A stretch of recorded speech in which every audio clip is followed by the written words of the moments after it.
Hello students, this is Prachi. Welcome to our channel. आज हम करने वाले हैं क्लास 9 साइंस के साउंड चैप्टर का last topic, that is human ear, which is also very important topic of this chapter. तो हमें बात करनी है कि हमारा ह्यूमन ईयर कैसे वर्क करता है। तो अभी हमने इस पूरे चैप्टर में डिस्कस किया है कि साउंड कैसे प्रोड्यूस होती है, किस तरीके से वो वेव फॉर्म करती है, उस वेव की क्या करैक्टरिस्टिक्स हैं, साउंड की क्या करैक्टरिस्टिक्स है, किस टाइप की साउंड्स को हम सुन सकते हैं, ऑडिबल रेंज क्या होती है, उससे कम फ्रिक्वेंसी वाली, उससे ज़्यादा फ्रिक्वेंसी वाली की एप्लीकेशंस, ये सब हम डिस्कस कर चुके हैं। अगर आपसे इससे कोई भी रिलेटेड कोई भी आपका टॉपिक मिस हो गया है तो आई सजेस्ट एक बार जरूर देख लें, जिसका लिंक मैं डिस्क्रिप्शन बॉक्स में डाल दिया, आप जाके प्लेलिस्ट को थ्रू कर सकते हैं। ऑल्सो 9th स्टैंडर्ड की कोई भी साइंस की चैप्टर या कोई भी मैथ्स का चैप्टर भी मिस हो गया है तो उसका लिंक भी डिस्क्रिप्शन बॉक्स में आप जाके प्लेलिस्ट को थ्रू कर सकते हैं। तो स्टार्ट करते हैं with working of human year. सबसे पहले आपको पता होना चाहिए कि मैं अगर बात कर रही हूँ तो आपको कैसे सुनाई दे रहा है। तो सबसे पहले तो मैं बोल रही हूँ या आपके फ़ोन का स्पीकर है, ठीक है, फ़ोन का स्पीकर है, तो यहाँ से आवाज़ निकल रही है। किस फॉर्म में, कैसे निकल रही है, यहाँ पे पार्टिकल्स क्या हो रहे हैं, किस फॉर्म में आ रहे हैं, पास हो रहे हैं, दूर हो रहे हैं, फिर पास आ रहे हैं, ठीक है, फिर दूर आ रहे हैं। तो जब पास आ रहे हैं उसे कंप्रेशन, दूर वाले को रेयरफेक्शन, कंप्रेशन, रेयरफेक्शन, इस फॉर्म में साउंड जो है वो निकल रही है। अब हमारे आसपास ये जो पार्टिकल्स हैं वो ये काम कर रहे हैं, मिल रहे हैं साथ में तो कंप्रेशंस, दूर दूर हो रहे हैं तो रेयरफेक्शंस, कंप्रेशंस, रेयरफेक्शंस। अब यहाँ पे है आपका ईयर, है ना, ईयर। तो अब ये जो ईयर है वो कैसे इन चीज़ों को सुन पा रहा है, इसको एज अ साउंड कैसे इंटरप्रेट कर पा रहा है, उसी की हमने आज वर्किंग पढ़नी है। तो अब हम इस ईयर को एग्जैक्ट बनाते हैं किस तरीके से। तो यहाँ पर मैं अब ह्यूमन ईयर का डायग्राम बनाने वाली हूँ और मैं इस वीडियो को फास्ट फॉरवर्ड कर दूंगी सो दैट आपको थोड़ा सा आइडिया लग सके कि अगर हम बनाएंगे तो किस तरीके से बना सकते हैं, ठीक है। मोस्टली क्या होता है, बच्चे जो डायग्राम्स होते हैं उनको डायग्राम्स को देख के डर जाते हैं, ये तो नहीं बन पाएगा, तो आपको थोड़ा आइडिया लग जाएगा, रफ आइडिया कि किस तरीके से बनाना है, ठीक है। तो लेट्स स्टार्ट कि हम किस तरीके से ड्रॉ करने वाले हैं ह्यूमन ईयर।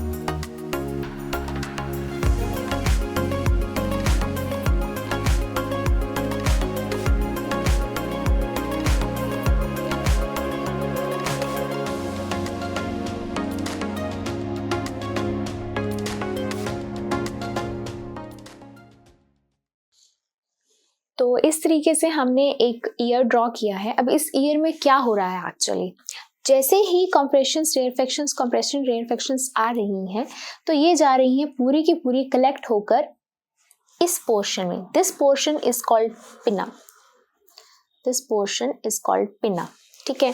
तो सबसे पहले तो हम यहाँ पर 3 पार्ट्स की बात करेंगे, एक आउटर ईयर की, एक मिडल ईयर की और एक इनर ईयर की।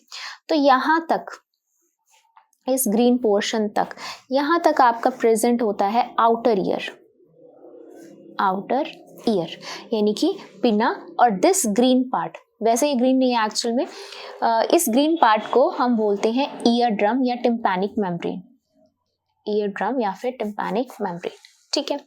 उसके बाद ये क्या है, रियल में अगर मैं बात करूं तो जैसे हम कहते हैं कान का पर्दा, तो ये वो चीज़ है, ठीक है।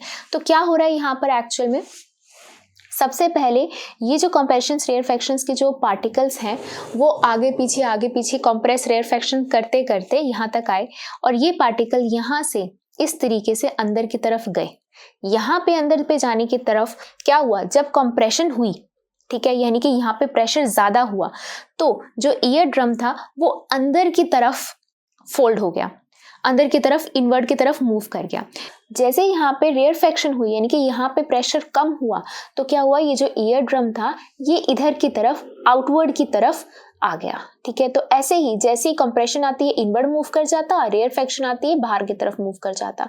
तो in out in out in out and to and fro motion को हम क्या कहते हैं, वाइब्रेशन कहते हैं। तो इस तरीके से ये जो ईयर ड्रम है ये वाइब्रेट करने लग जाता है।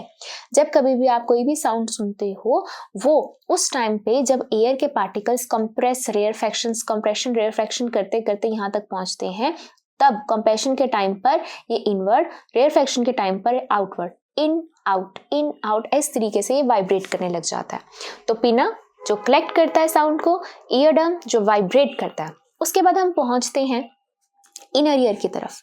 तो जैसे ये वाइब्रेशंस क्रिएट करता है, अब ये वाइब्रेशंस जो होती हैं वो पहुंचती हैं इन 3 बोन्स के पास, जिसे हम ऑसिकल्स कहते हैं।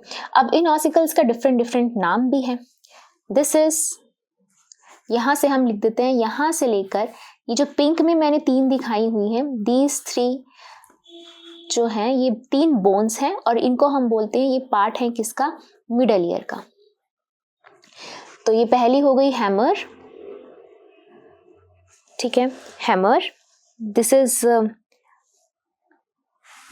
Anvil, this is stirrup.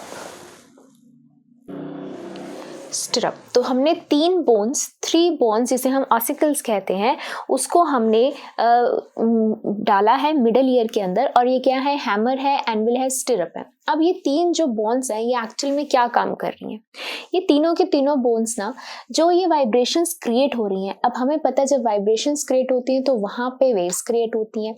तो जो वेव्स होती हैं ना उनको ये क्या करती हैं, उनको एम्पलीफाइड कर देती हैं। एम्पलीफाइड का मतलब क्या है, उसका एम्पलीट्यूड बढ़ा देती है। मान लो अगर वेव्स ऐसे आ रही हैं, इस तरीके छोटी छोटी वेव्स आ रही हैं, ये तीनों बोन्स इस तरीके से कांपेंगी आगे आके, तो वो क्या कर देंगी, उनका ऐसे एम्पलीट्यूड बढ़ा देंगी। अब समझ आया, इस तरीके से हम कहते हैं कि उनको एम्पलीफाइड कर देती हैं, बढ़ा देना, वॉल्यूम बढ़ा देना। ठीक है, इस तरीके से हम भी तो कहते हैं ना एम्पलीफायर जब हम यूज करते हैं क्या करते हैं, उसका वॉल्यूम बढ़ाते हैं। तो सेम यहाँ पर जितनी वाइब्रेशंस हुई, अब उन वाइब्रेशंस को ये क्या कर देती हैं और एम्पलीफाइड कर देती हैं। अब सीधा दिमाग में क्वेश्चन ये आ रहा है कि क्या जरूरत है एम्पलीफाई करने की, है ना। तो एम्पलीफाई करने की बहुत बड़ी जरूरत है, क्योंकि जैसे ये एम्पलीफाइड वेव्स अंदर की तरफ जाने लगती हैं, जिसे हम बोलते हैं इनर ईयर, यहाँ से लेकर यहाँ तक, जो स्नेल की तरह आपको पोर्शन दिखाई दे रहा है, दिस इज इनर ईयर। ठीक है, अब ये इनर ईयर में क्या होता है, इनर ईयर में प्रेजेंट होता है this snail like structure is cochlea.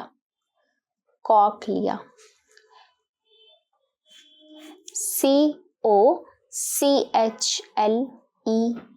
Cochlea. ठीक है, अब ये जो प्रेजेंट होता है इस तरीके की एक राउंड सा स्प्रिंग सा लाइक स्ट्रक्चर होता है। अब ये जिसके अंदर प्रेजेंट है ना, यहाँ एक लिक्विड होता है। ठीक है, अब ये जो एम्पलीफाइड वेव्स आएंगी इनको कहाँ पे पास करना होता है, इस लिक्विड में। ये जो पर्पल से मैंने शो किया है, इन एम्पलीफाइड वेव्स को इस लिक्विड में पास होना होता है। अब देखो एयर में पास होना होगा तो वो इजीली हो जाएंगी, लेकिन इन्हीं वेव्स को अगर वाटर में पास होना होगा तो उनको थोड़ा और शिद्दत लगेगी और एम्पलीफाई की जरूरत होगी। क्यों, सिंपल सी बात, देखो अगर मैं हाथ अपना ऐसे एयर में घुमाऊं तो एयर में घूम जाएगा, लेकिन सेम हाथ मुझे अगर वाटर में घुमाना है तो मुझे थोड़ी सी और मेहनत करनी पड़ेगी। तो सेम चीज यहाँ पे लिक्विड होने की वजह से इन तीनों बोन्स को थोड़ा और काम करना पड़ता है। जो वेव्स आ रही होती हैं उन्हें थोड़ा और एम्पलीफाइड कर इस लिक्विड तक पहुंचाना होता है। अब इस लिक्विड से अब वो कहाँ पर आती हैं, ये आती हैं कॉक्लिया के अंदर।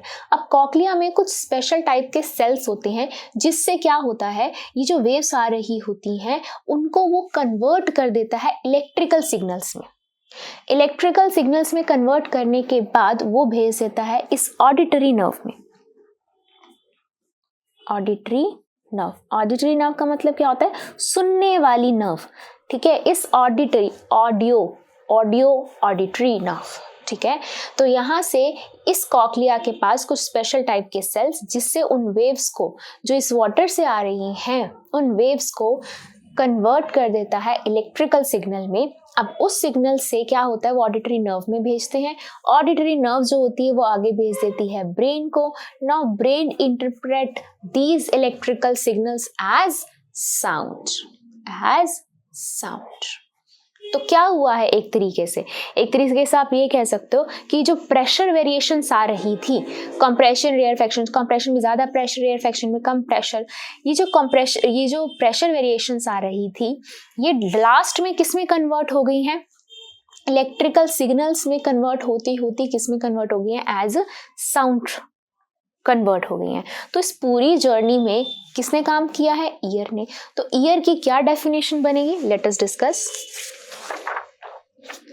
तो ईयर की डेफिनेशन क्या बनती है, human ear is an extremely sensitive device which converts pressure variations, वही compression rarefactions in air with audible frequencies. Obviously audible frequency होनी जरूरी है, क्यों, हमने लास्ट वीडियो में डिस्कस किया था, अगर ऑडिबल फ्रीक्वेंसी नहीं होगी हमारा जो ह्यूमन ईयर है उसको एज साउंड इंटरप्रेट कर ही नहीं सकता, सुन ही नहीं सकता। और ऑडिबल फ्रीक्वेंसी की क्या रेंज होती है, 20 हर्ट्ज टू 20,000 हर्ट्ज या 20 किलो हर्ट्ज, इनके बीच में ही वो सुन सकता है। इससे कम होगी तो उसे हम इंफ्रासोनिक, इससे ज़्यादा तो अल्ट्रासोनिक बोलते हैं वेव्स, राइट। तो हाँ, तो ऑडिबल फ्रीक्वेंसीज इनको किस में कन्वर्ट करना, इन प्रेशर वेरिएशंस को इलेक्ट्रिकल सिग्नल्स में। लास्ट में कौन कर रहा था, cochlea, which is also a part of human ear. The signals then travel to brain via किसके थ्रू, ऑडिटरी नर्व के थ्रू। तो एक तरीके से हमने ईयर की डेफिनेशन पढ़ी है कि एक ऐसी डिवाइस जो प्रेशर वेरिएशंस को इलेक्ट्रिकल सिग्नल्स में कन्वर्ट कर देती है और वो ब्रेन की तरफ पहुंचाती है, किसके थ्रू, ऑडिटरी नर्व के थ्रू। अब यहाँ पर जो ब्रेन के जो ह्यूमन ईयर है उसके हमने 3 पार्ट पढ़े हैं। First one is outer ear, middle ear, inner ear. तो आउटर ईयर में क्या था, पिन्ना, दिस इज पिन्ना, ठीक है। फिर ऑडिटरी कैनल, यस मैं भूल गई आपको ये बताना, ये जो छोटी सी आपको ये दिख रही है ना, ये लाइन सी दिख रही है, this is auditory canal. Auditory canal, कई बच्चे ना बहुत कंफ्यूज हो जाते हैं। दिस इज कैनल, कैनल का मतलब कह सकते हो कि एक रास्ता सा है, ये ऑडिटरी नर्व है, ये तो नर्व है, नस है एक तरीके की, nerve, got it. This is canal, ये सिर्फ एक रास्ता है ऑडियो का, ऑडिटरी नर्व, ऑडियो का रास्ता। तो दिस इज ऑडिटरी नर्व। तो यहाँ से कलेक्ट हुई ऑडिटरी नर्व के थ्रू जाती जाती कहाँ आ गई, ईयर ड्रम में, जिसका हमने दूसरा नाम क्या बोल रखा है, टिम्पैनिक मेम्ब्रेन भी बोल रखा है। तो ये हो गए तीनों पार्ट आउटर ईयर के। फिर आते हैं मिडल ईयर में, हैमर, एनविल एंड स्टिरअप, ये 3 बोन्स जिसको कलेक्टिवली हम ऑसिकल्स कहते हैं। फिर लास्ट में आता है इनर ईयर। इनर ईयर का पार्ट कौन सा है, कॉक्लिया, दिस इज कॉक्लिया, जिसका मेन काम क्या है, इन वेव्स को कन्वर्ट करना, किसके अंदर, इलेक्ट्रिकल सिग्नल्स में कन्वर्ट करना। अब इस पूरे ह्यूमन ईयर की हम वर्किंग पढ़ते हैं, कैसे लिखना है आप उसका स्क्रीनशॉट भी ले सकते हैं। तो this is the complete working of human year. अब हम इसको रीड करते हैं और आप इसका स्क्रीनशॉट भी ले सकते हैं।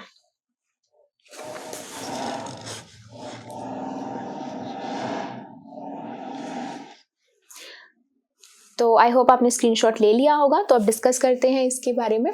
तो सबसे पहले क्या है, the pinna of the outer ear collect the sound from the surroundings, right, collect करता है sound.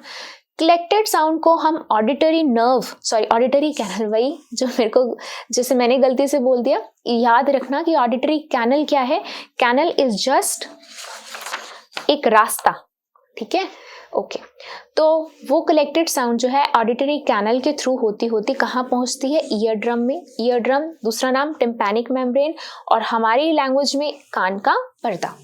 When a compression of air reaches ear drum, जैसे कंप्रेशन आता है तो प्रेशर क्रिएट होता है ज़्यादा वाला, pressure on outside of the ear drum increases, क्योंकि compression is the reason of high pressure. तो इसकी वजह से जो ईयर ड्रम होता है वो अंदर की तरफ पुश हो जाता है। Similarly ear drum membrane moves outward, वो बाहर आ जाता है, कब, जब रेयरफेक्शन आती है, ठीक है। कंप्रेशन आई तो वो अंदर, रेयरफेक्शन बाहर, कंप्रेशन अंदर बाहर। तो जिस वजह से हम कह सकते हैं इन आउट, यानी कि टू एंड फ्रो मोशन में ईयर ड्रम क्या कर रहा है, वाइब्रेट कर रहा है, ठीक है। अब ये तो हो गया आउटर ईयर की वर्किंग। अब आती है 3 बोन्स जो मिडल ईयर में है, वो एक लीवर अरेंजमेंट का काम करती है। लीवर अरेंजमेंट का मतलब कि किसी भी चीज़ को बढ़ा के आगे बताना, ठीक है। बेल बजती है, that is a lever system. कोई भी चीज़, अलार्म बजता है, that is a lever system, ठीक है। तो यहाँ पर क्या हो रहा है, तीनों जो बोन्स है वो क्या कर रही हैं, उन वाइब्रेशंस को और बढ़ा रही हैं, है ना। तो मिडल ईयर रिसीव करती है इन वाइब्रेशंस को फ्रॉम ईयर ड्रम और एम्पलीफाई कर देती है, उनको बढ़ा देती हैं, उनका एम्पलीट्यूड बढ़ा देती हैं इन वाइब्रेशंस का बहुत। आप अगर मैं बोले ना सेवरल टाइम्स, मैं आपको बता देती हूँ, 20 गुना बढ़ा देती हैं, कम से कम 20 टाइम्स उसका बढ़ा देती हैं उसकी वाइब्रेशंस का amplitude. These amplified pressure variations are then passed on by the middle ear to the inner ear। अब यहाँ से कम से कम 20 गुना इन वाइब्रेशंस को बढ़ने के बाद वो इनर ईयर में पहुंचा देती हैं, ठीक है। तो inner ear has a coiled tube, उसके अंदर एक कॉइल्ड ट्यूब है जिसे हम बोलते हैं कॉक्लिया। कॉक्लिया जो होती है वो रिसीव करती है इन एम्पलीफाइड प्रेशर वेरिएशंस को मिडल ईयर से। दीज प्रेशर वेरिएशंस जो होती है इनको फिर हम कन्वर्ट कर देते हैं, कॉक्लिया कन्वर्ट कर देता है इलेक्ट्रिकल सिग्नल्स में by the cochlea. These electrical signals are then sent to brain via auditory, यहाँ पे क्या आएगा, विया ऑडिटरी नर्व। अगेन यहाँ पे गलत हो गया, तो क्या लिखेंगे हम यहाँ पे, ऑडिटरी नर्व, ठीक है, not canal, auditory nerve. The brain interprets the signals as sound. अब वो ब्रेन के पास पहुंचते ही उसको उन सिग्नल्स को, इलेक्ट्रिकल सिग्नल्स को कैसे इंटरप्रेट करता है, एज साउंड इंटरप्रेट करता है, ठीक है। तो एक फटाफट से क्विक रिवीजन, देन हम इस चैप्टर को ऑफ करते हैं। इसके बाद हम इसके करेंगे इंटेक्स एंड एक्सरसाइज। तो क्या हुआ, साउंड आई, एयर से कंप्रेशन रेयरफेक्शन का रीजन बन रहा था, कलेक्ट हुआ ऑडिटरी नर्व के थ्रू, यही पार्टिकल्स कंप्रेशन रेयरफेक्शन खेलते खेलते ईयर ड्रम तक पहुंचे। कंप्रेशन आया, ईयर ड्रम इनवर्ट, रेयरफेक्शन आया, ear drum outward, in out होते होते ये वाइब्रेशन क्रिएट किया। वाइब्रेशन क्रिएट करते हुए इन तीनों बोन्स ने क्या कहा, भाई तू तो कम वाइब्रेशन क्रिएट कर रहा है, हम इसको और क्रिएट करेंगे। तो उन वाइब्रेशंस को उन्होंने और जोरों शोरों से एम्पलीफाइड कर दिया। उन को एम्पलीफाइड करने के बाद वो पहुंची यहाँ पे कॉक्लिया के पास। उन वाइब्रेशंस को कॉक्लिया ने क्या किया, कन्वर्ट कर दिया इलेक्ट्रिकल सिग्नल्स में, और कहाँ भेज दिया, ऑडिटरी नर्व में। ऑडिटरी नर्व में इलेक्ट्रिकल सिग्नल्स पहुंचते पहुंचते पहुंचे ब्रेन में, और ब्रेन ने उन इलेक्ट्रिकल सिग्नल्स को इंटरप्रेट किया as sound. So thank you, that's all for this video.